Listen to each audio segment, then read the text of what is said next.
द्रौपदी मुर्मू जी, महामहिम द्रौपदी मुर्मू जी, जो संसद भवन के उद्घाटन में नहीं बुलाई जाती, जो अभी एक मंदिर के गर्भगृह में जिनको प्रवेश नहीं करने दिया गया राष्ट्रपति होते हुए भी, तो हमारे मन में यह चिंता होना क्या जायज नहीं है कि आदिवासी समुदायों का आप यूसीसी में क्या करेंगे? उनको दिए गए अधिकारों को आप छीनेंगे कि रखेंगे? स्वतंत्रता के समय की ब्रिटिश कॉलोनियल लीगेसी के तमाम एजेंडा ऐसा दिमागों में फितूर की तरह चढ़े रहे, मगर बगैर सुझाव मांगे प्रतिक्रिया कौन दे रहा है? सिर्फ 3 प्रकार के लोग दे रहे हैं, मुस्लिम पर्सनल लॉ और ये सेकुलर दल और कट्टरपंथी जमात। जय श्री राम दोस्तों आज की डिबेट वीडियो लेकर आया हूँ आपके सामने।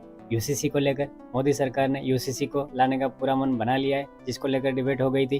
डिबेट में बीजेपी की तरफ से प्रवक्ता है सुधांशु त्रिवेदी और आम आदमी पार्टी की तरफ से प्रवक्ता है संजय सिंह जी। दोनों के बीच में जमकर टक्कर हुई। तो वीडियो में क्या कुछ होने वाला है वो आपको आगे वीडियो में ही पता चलेगा। लेकिन एक छोटा सा निवेदन है, अगर आप चैनल पर पहली बार आए हैं तो वीडियो को लाइक और चैनल को सब्सक्राइब कर दीजिए, क्योंकि इसी तरह की मज़ेदार और नॉलेज वाली वीडियो हम इस चैनल पर लाते रहते हैं। चलिए मेन वीडियो शुरू करते हैं। संजय जी, यूसीसी पर जो आप लोगों ने सपोर्ट कर दिया है, इससे कांग्रेस पार्टी और कई अन्य पार्टियां अच्छी खासी नाराज है। अब देखिए ना, एकजुटता के लिए पटना से लेकर शिमला तक कोशिशें हो रही हैं।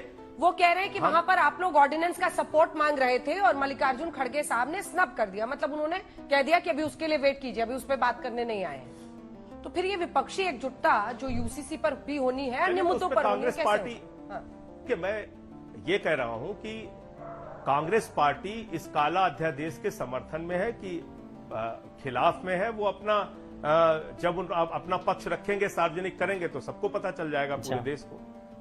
आज यूसीसी की बात हो रही है तो यूसीसी पे मेरा सिर्फ इतना कहना है कि भाई इस पार्टी का चरित्र यह है कि राष्ट्रपति महिला श्रीमती द्रौपदी मुर्मू जी, महामहिम द्रौपदी मुर्मू जी, जो संसद भवन के उद्घाटन में नहीं बुलाई जाती, जो अभी एक मंदिर के गर्भगृह में जिनको प्रवेश नहीं करने दिया गया राष्ट्रपति होते हुए भी, तो हमारे मन में यह चिंता होना क्या जायज नहीं है कि आदिवासी समुदायों का आप यूसीसी में क्या करेंगे? अच्छा, अरे कहना क्या चाहते हो? उनको दिए गए अधिकारों को आप छीनेंगे कि रखेंगे? जो ट्राइबल्स को नॉर्थ ईस्ट स्टेट के अंदर राइट्स मिले हैं उसका आप क्या करेंगे?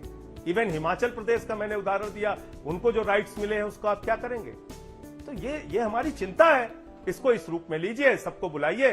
और जहां तक आर्टिकल 44 की बात है, देश के संविधान निर्माताओं ने कहा है कि समान नागरिक संहिता पर सरकार को पहल करके सभी पक्षों से बातचीत करके इस पर एक कानून बनाना चाहिए। उसका हम समर्थन करते हैं। मुसलमानों को देश में अन्य पार्टियां डरा रही हैं, लेकिन जब आप सीधा बहु विवाह पर टारगेट करते हैं तो क्या आप मुस्लिम समुदाय को टारगेट नहीं कर रहे हैं?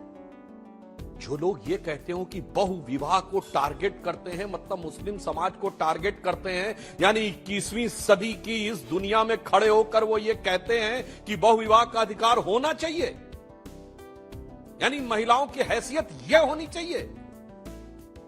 अब इसके बाद अंतर समझ लीजिए क्या है। इसीलिए तो मैं कहना चाहता हूं, स्वतंत्रता का अमृत काल आ गया, अमृत महोत्सव वर्ष पूर्ण हो गया, मगर स्वतंत्रता के समय की ब्रिटिश कॉलोनियल लीगेसी के तमाम एजेंडा ऐसा दिमागों में फितूर की तरह चढ़े रहे कि वो जाके अब 2019 के बाद जब हमें वो शक्ति मिली कि हमें दोबारा बहुमत मिला और राज्यसभा में भी हमारी इतनी पर्याप्त संख्या हुई, जो 2014 से 19 के बीच में नहीं थी, कि हम कर सके।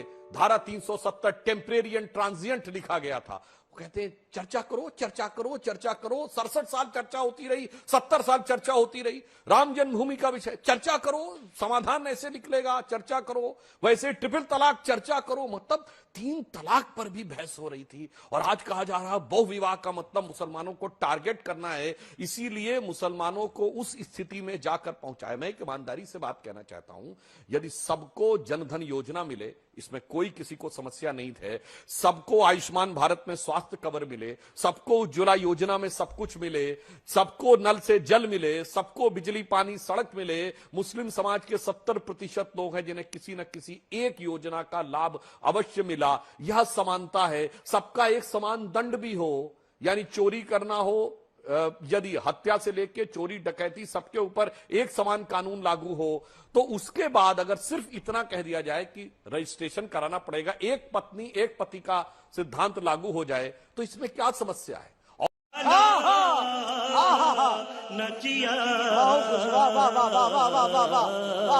और यहां समस्या की भी मैं बात कहूं, ये समस्या उठाई किसने? मैं पूछना चाहता हूं, विधि आयोग ने सबसे सजेशन मांगे, हमारे विरोधी लोग कहते हैं मसौदा कहां है, मसौदा कहां है।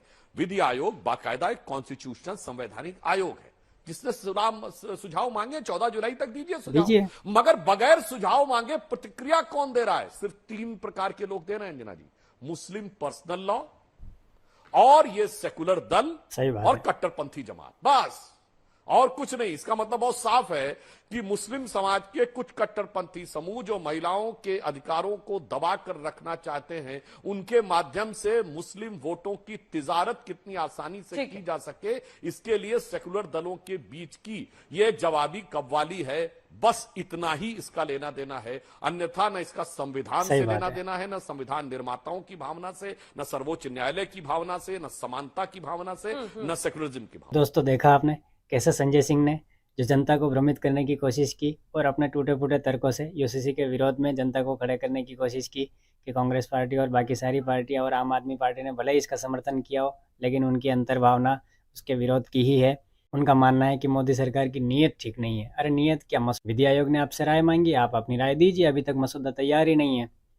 लेकिन उन्हें केवल जनता को भ्रमित करना है। लेकिन सुधांशु त्रिवेदी जैसे प्रवक्ता, उन्होंने अपने मजबूत तथ्यों से संजय सिंह के सारे तथ्यों की बखिया उधेड़ दी।